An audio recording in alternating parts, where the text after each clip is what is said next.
Μπορείς να πηγαίνεις. Να πηγαίνω. Αυτό δεν ήθελες. Να πας να δεις τους μπογιατρίδες και τα λοιπά και τα λοιπά. Ναι. Πήγαινε λοιπόν να τους δεις. Ξέρω ότι μπορούμε να βασιζόμαστε στην εγκεμήθεια. Και λέξη σε κανένα. Μάλιστα. Λοιπόν, όπως είπαμε, πίσω από τα μικρά κόκκινα μάτια σου κρύβεται ένα ενεργό ηφαίστειο που από καιρό εποφθαλμιούσε το μαλακόστρο κορμί μου. Κι εγώ! Έχω μια ουλή! Σκολικοειδίτης. Δεν έχει γράμματα επάνω, αλλά είναι γύρω στους 10 πόντους, πράγμα ασυνήθιστο.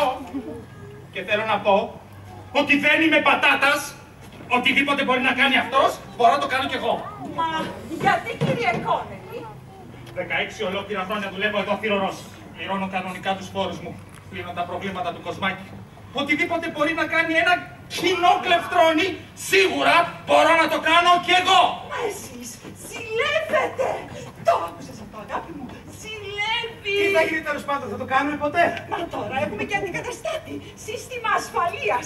Τώρα καταλαβαίνουμε ποιος πραγματικά είναι ο κύριος Κόνελη. Εγώ θέλω απλώς να βάλω τα πράγματα στη θέση τους. Γι' αυτό να είστε σίγουρος. Σας παίρνουμε ξανά στην ομάδα. Ομάδα! Και με αυτόν εδώ, τι θα γίνει? Μα αυτός είναι ο προτιμούμενος υποψήφιος. Επενδύω πολλά σε αυτές τις καταπιεσμένες επιθυμίες. Αλλά εσύ πάντοτε δεν έλεγες για εναλλακτικές λύσεις. Εννοείς? Εάν αυτός μας βγει σκασμένο λάστιχο, ορίστε η ρεζέρβα. Ρεζέρβα! Να σε ελπίσουμε. Αφήστε αυτό να πάρει τη θέση μου, να είμαι εγώ η ρεζέρβα. Πώς εσύ? Για μισό λεπτό. Όταν σας είπα ότι μπορώ να κάνω οτιδήποτε αυτός κάνει, δεν εννοούσα να κάνω ότι αυτός δεν μπορεί να κάνει, εννοούσα ότι θα μπορούσα, αν βέβαια είχα το χρόνο. Αλλά εκτός από τους μπογιατζίδες, είναι και το παράδειγμα στο 3 Δέλτα.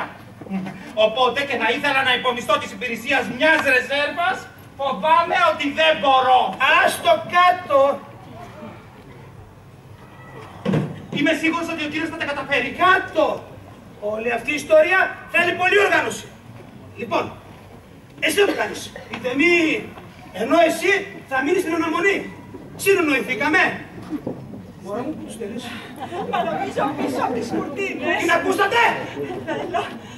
Μη στεναχωριέσαι, είμαι σίγουρος ότι θα τα καταφέρεις. Μην έχεις τρακ. Αυτός ακόμα έσμικτας. Κοίταξε, εγώ έπαινα πίσω από την κουρτίνα. Γενικώς ξεκινούσα με μία ανάσα.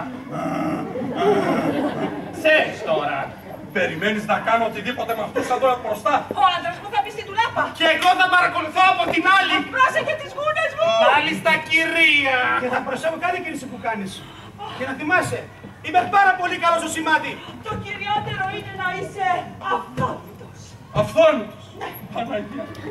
Ακούστε με, κυρία μου, ακούστε. Ορίστε. Εντάξει, ας πούμε ότι εγώ θα προσπαθήσω να κάνω αυτό που θέλετε. Αλλά ας πούμε ότι δεν είναι ακριβώς αυτό που ζητάτε. Τότε τι? Πινακίδες! Φοβάμαι πως έχει δίκιο. Δηλαδή στα αλήθεια θα με καρφώσετε? Δεν μας αφήνεις άλλη επιλογή. Αλλά είμαι σίγουρη δεν θα χρειαστεί. Έλα, δεν είναι τίποτα. Έλα, πάρε τη θέση σου. Ξεκινάμε. Μήπως έχετε ένα Playboy Παρακαλώ. ή penthouse ή κάτι τέτοιο? Ξέρετε, αυτά είχαμε στη φυλακή. Αφήσεις, φωτογραφίες, τέτοια πράγματα. Θα με βοηθούσαν να μπω στον κόλπο.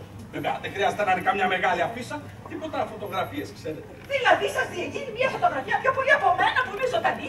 Μα ξέρετε, ξέρω, αλλά να έτσι έχω συνηθίσει. Έχω περάσει πολλά χρόνια με αυτές τις φωτογραφίες. Δεν μου φαίνεται και πολύ καλός ο τύπος. Μάλλον θα του χρειάζεται για να του... Κύριε Κόνελη! Κάνει κούκου. Αυτό είναι. Ναι. Γιατί να μην τον αφήσουμε να προσπαθήσει, αγάπη μου. Έτσι κι αλλιώς φτάσαμε που φτάσαμε ως εδώ. Άντε να τελειώνουμε. Ωραία, ωραία. Φοβάμαι όμως ότι το μόνο που έχουμε είναι το Vogue. Το βόμ. Θα πρέπει να αντιστήσεις διαφημίσεις ο Λούκον. Τι να κάνω, θα κάνω ό,τι μπορώ. Έτοιμος.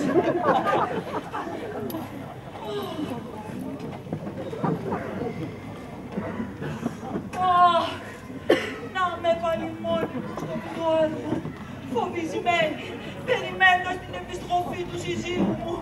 Κανείς δεν είναι στο παλάτι εκτός από τον Ζακ, αυτόν τον κοινόδη γουγουνάνθρωπο με τα μικρά κόκκινα μάτια που έχω δει πολλές φορές να με κοιτούν με εκείνη την τρελή επιθυμία.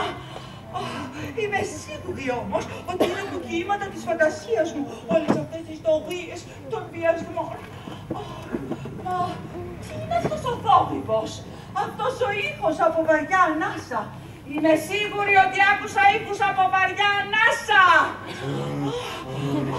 Μα είναι από τις κουρτίνες, κουνιούνται, σαν να είναι κάποιος έτοιμος στα έξω. Μοντιέ, βγαίνει έξω. Σοκ. Μα, γιατί με κοιτάς έτσι, γιατί έρχεσαι προς το μέρος μου, έρχεσαι προς το μέρος μου, λέω. Λίγο πιο δεξιά! Δεν φταίω εγώ οι φωτογραφίες! Οι φωτογραφίες. Δεν είναι όπως το Playboy, είναι πολύ πιο αδύνατες. Ορίστε, κοιτάξτε. Είναι κοκαλιάρες, είναι αδύνατες, είναι χάλια, δηλαδή ένα πράγμα. Όχι, δηλαδή, όχι, δεν μπορώ, αλλά δεν μου βγαίνει. Δεν εμπνέομαι σαν γουρουνάνθρωπος. Δεν έχεις την επιθυμία να με κανονίσεις. Μην το παίρνετε προσωπικά, κυρία μου, αλλά επειδή εσείς ρυθμίζετε όλη τη διαδικασία. Είναι έτσι, είναι πολύ δύσκολο για έναν άντρα να λειτουργήσει όταν η γυναίκα έχει το πάνω χέρι. Βλέπεις τι έγινε τώρα. Αντί να μας λύσει το πρόβλημα, έγινε μέρος του. Αυτό έγινε όταν μοιράζεσαι τις ευθύνες σε όλους τους άλλους. Αν θες να κάνεις κάτι, κάνε το μόνος σου. Προσπαθώ να κάνω το καλύτερο για να σώσω ένα γάμο. Το ξέρω, αγάπη μου, ότι κάνεις τι μπορείς, αλλά νομίζω ότι πρέπει να πάρουμε μια απόφαση. Γιατί έτσι όπως πάμε, δεν θα βρούμε ποτέ στο μέρος του κανονίσματος. Μην το λες αυτό.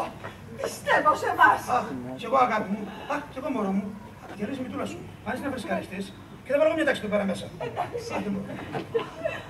Νομίζεις ότι μπορείς να το κάνεις να λειτουργήσει. Δεν έφτασα εκεί που βρίσκουμε σήμερα. Πώς να ξέρουμε να χειρίζουμε ανθρώπους. Μπορώ να φύγω τώρα? Όχι! Σας απομένει υπηρεσία! Λοιπόν, παιδί μου. Λάψη. Πώς σε λένε? Λάψη. Πόσο καιρό είσαι μαζί μας? Περίπου μία ώρα. Ξέρεις κάτι, Λάψη? Εγώ δεν πιστεύω στις αλλαγές. Εσύ? Εγώ τι να. Στις αλλαγές πιστεύουν μόνο οι χαμένοι. Ενώ οι νικητές δημιουργούν και διεκδικούν τις αλλαγές. Και εσύ, Λάψη, είσαι ένας χαμένος. Αλλά τώρα σου δίνει ευκαιρία να βγεις κερδισμένος. Μου δίνεται. Η ευκαιρία της ζωής σου. Βοηθώντας αυτή η καταπληκτική γυναίκα σε αυτό το πρόβλημα που έχει μέσω της συναισθηματικής της ζωής. Μα εγώ νόμιζα ότι εσείς είχατε το πρόβλημα. Δεν συγκεντρώνεσαι, Κάπριτς! Πάντα δεν συγκεντρώνεσαι! Ποτέ δεν θα κερδίσεις τη μάχη της ζωής αν δεν μάθεις να συγκεντρώνεσαι. Συγγνώμη. Ωραία, όπως έλεγα προηγουμένως, οι γυναίκες έχουν χημικές και ορμονικές διαταραχές. Με αποτέλεσμα, κατά καιρούς, να ανακατεύουν τον ιστορικό τους κόσμο. Να ευχαριστώ το Θεό, κιούπλατς, που εμείς οι άντρες έχουμε ευαίσθητο εσωτερισμό. Ναι, εκτός από το έλεγχος μου καμιά φορά που με ενοχλεί και. Το οποίο μας παρέχει τη δυνατότητα υψηλής σταθερότητας και ικανότητας επίλυσης όλων των προβλημάτων. Τώρα εξαιτίας όλων αυτών των παραπάνω προβλημάτων που αναφέραμε, η γυναίκα μου παρουσίασε αυτό το πρόβλημα να αισθάνεται εντελώς ανεπιθυμητή. Πρόβλημα όμως που το είδα κατευθείαν, το εντόπισα κατευθείαν εμέσως. Αλλά τόσο δυνατό με επηρέασε και εμένα έμεσα. Με αποτέλεσμα να μην τρυπηθούμε κι εγώ. Αλλά επειδή με κατέχει στο υψηλό βαθμό πιστότητας, δεν επιθυμώ καμιά άλλη γυναίκα πια. Εξαιτίας όλων αυτών των χημικών πραγμάτων. Ακριβώς, κούκλατς! Και σε ρωτάω. Έχω το δικαίωμα να αφήσω το πρόβλημα της γυναίκας μου να καταστρέψει την ευτυχία μας. Θα το έκανες εσύ, αν είσαι στη θέση μου. Όχι, οπωσδήποτε. Τώρα μάλιστα, τώρα μείνεις σαν νικητής Κύπλατς. Γιατί, ήξερα ότι θα καταλαβαίνεις γιατί το σκράψαν αυτό το θέμα.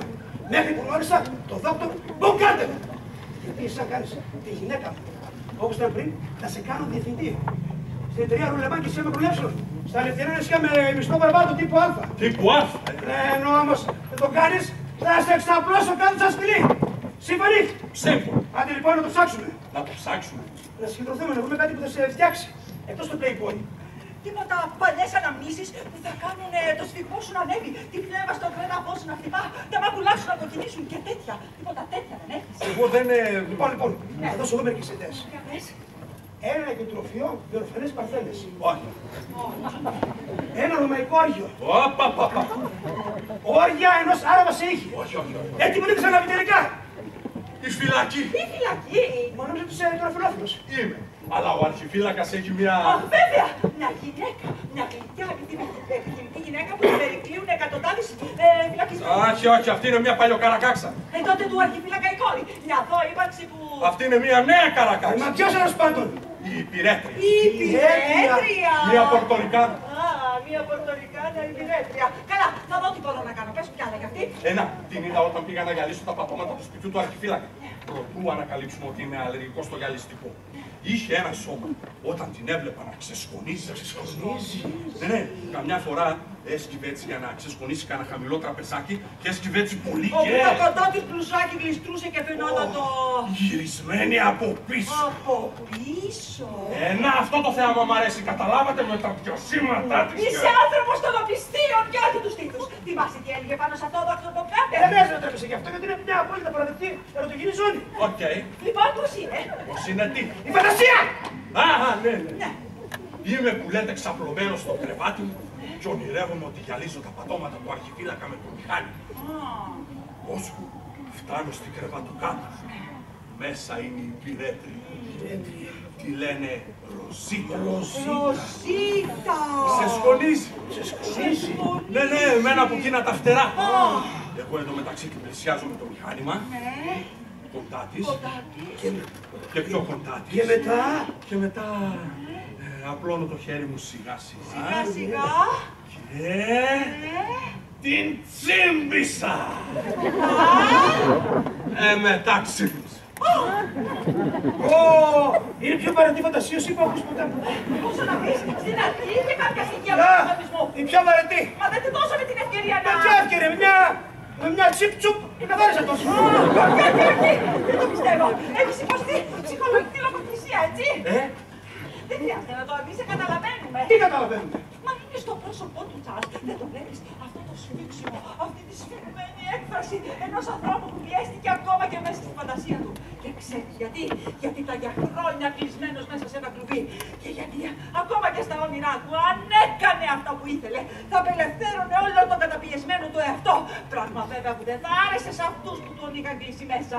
Αλλά τώρα που είναι έξω από το κλουβί και αν εγώ γίνω η Ροζίτα, η πορτοϊκάνα υπηρέτρια των ονείρων του, το υποσυνείδητό του θα ξέρει ότι μπορεί είναι ελεύθερο να αφήσει μια τσιμπιά που δεν θα είναι το τέλος, αλλά η αρχή. Για να δούμε. Στα αλήθεια θα γίνεις Ροζίτα. Τι, η μαυρομάτα θεντορίτα που θα κάνει το γυαλιστικό του να λιάθει μέσα στη μηχανή του. Μηχανή μου. Λοιπόν, είσαι σε αυτό το σημείο του δωματιού και γυαλίζεις τα πατώματα. Όπου και με βλέπεις να ξεσκονίζω, οπότε αφήνεις τη φύση να κάνει τη δουλειά της. Έτοιμος! Έτσι λέω. Ας τα αφήσουμε να εκραγεί, να ανοίξουν οι κρουνοί της ειδονής. Κοίταξε να λειτουργήσει αυτή τη φορά, είμαι μη. Είμαι πολύ νευρική, γιατί με μόνη μέσα στο σπίτι, που είναι σπίτι αρχιφύλακα, μέσα στη μέση με φυλακή του, περικυκλωμένη από κακοποιούς. Μα τι κάνεις εκεί? Τη μηχανή του γυαλίσματος. Πρέπει να το έχουμε κι αυτό! Αν δεν έχουμε τον ήχο, δεν. Ας αφήσουμε τον κύριο Κόνελη να κάνει το θόρυβο μηχανής και εσύ να συγκεντρωθείς επιτέλους. Κύριε Κόνελη, λίγο θόρυβο μηχανής παρακαλώ. Πολύ ψηλά το πιάσα. Λίγο πιο χαμηλά, κύριε Κόνελη. Είναι καλύτερα έτσι? Ας πούμε. Έντε πάλι απ' την αρχή. Καράμπα! Είμαι πολύ νευρική, γιατί είμαι μόνη μέσα στο σπίτι με αυτόν τον δολοφόνο, τον Δακ.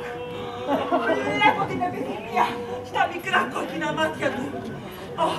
Δεν πρέπει να σκέφτομαι τέτοια πράγματα. Αυτός είναι εδώ μόνο για να γυαλίσει τα πατώματα. Ας είμαι γυρισμένη, να μην δει ότι είμαι τρομαγμένη. Καθώς με πλησιάζει.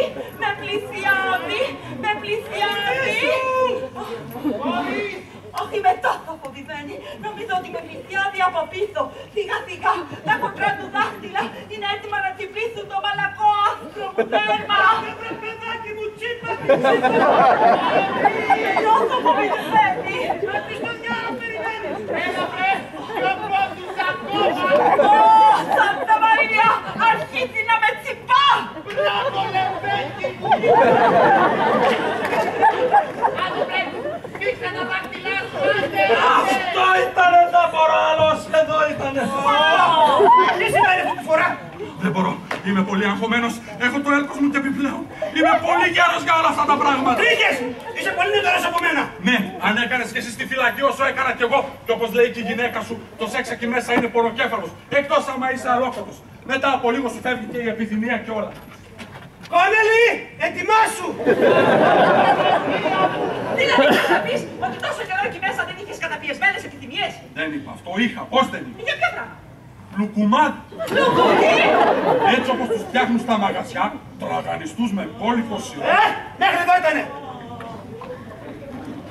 Κόνελη, λεύρο έξω! Και κοίταξε να λειτουργείς αυτή τη φορά. Γιατί φτάσαμε στο αμήν! Και όλα αυτά εξαιτία σου! Γιατί, εγώ δεν έκανα τίποτα. Αυτό ακριβώς. Δεν έκανες τίποτα. Ναι, σε είδαμε και σένα, μόνο στη σκάλα κινδύνου περνάει η μαγιά σου. Εγώ τουλάχιστον ξέρω να τσιπάω. Πούρα, να τι ξέρεις να Έλα, τσιπάς. αρκετά! Τουλάχιστον εγώ είμαι τίμιος κλέφτης. Ω ναι! Ναι! Ω ναι! Ω ναι! Είπα φτάνει! Όχι, μισό λεπτό! Έχουμε καινούργια εξέλιξη. Κοίταξε, ξύπνησα. Είναι όλο πάθος. Στο τέλος θα έχουμε το σενάριο που ήθελες. Είναι αληθινή μάχη. Μία μάχη! Μια μάχη! Δύο κτηνόδεις άνθρωποι να μαλώνουν για το ποιος θα διεκδικήσει το... Ο πιο ικανός βέβαια. Ακριβώς. Για μισό λεπτό, για μισό λεπτό. Δυο τους να κλωτσιούνται, να χτυπιούνται. Ναι. Να, όπου θα μου άρεσε. Και βέβαια θα σου άρεσε. Θα ήθελα να σας πληροφορήσω ότι συχαίνω με τις σκηνές βίας και επιπλέον Και εμένα με πονάει η μέση μου και ο γιατρός είπε να μην... κουτσένω. Αν προσέξατε, κουτσένω. Ως εδώ. Αυτή είναι η τελευταία σας ευκαιρία. Θέλω τη σκηνή της μάχης και το κανόνισμα μετά. Αλλιώς, η φυλακή για σένα και ο διασμός για σένα. Εντάξει, έγινε κατανοητός. Μωρά μου, πού τους θέλεις? Πίσω από τις κουρτίνες. Την ακούσατε? Ελάτε, ελάτε. Να ακολουθήσουμε το σενάριο με το μανάτι. Λοιπόν, κύριε Κόνελη, εσύ θα είσαι ο Ζακ. Και εσύ, επειδή το να είσαι ουρνάνθρωπος δεν σε βοηθεί, ένας κρυψίνου σταυλί. Και όχι προσποίησης. Έτοιμοι, ο καθένας στη θέση του. Να με πάλι μόνη μου στο μπουντουάρ. Κανείς δεν είναι στο παλάτι, εκτός από τον Ζακ και έναν καινούριο σταυλίτη. Μ' ανατριχιάζει ο τρόπος που με κοιτούν. Νομίζω κιόλας ότι μισεί ο ένας τον άλλον. Κάθε φορά που συναντιόνται, φτύνονται αναμεταξύ τους. Αυτοί οι κοριάτες έχουν τόσο κακά ένστικτα. Πόσο θα ήθελα ο άντρας μου να ήταν εδώ. Μα, τι είναι αυτός ο θόρυβος? Μοιάζει με λαχάνιασμα από ανάσες. Ανάσες από δύο άντρες. Μα, οι κουτίνες κουνιούνται. Μήπως είναι ο αέρας που ξανά? Όχι, όχι. Οι σιλουέτες δύο ανδρών φαίνεται να βγαίνουν από πίσω. Έχω παραλύσει από το πόνο μου. Καλώς.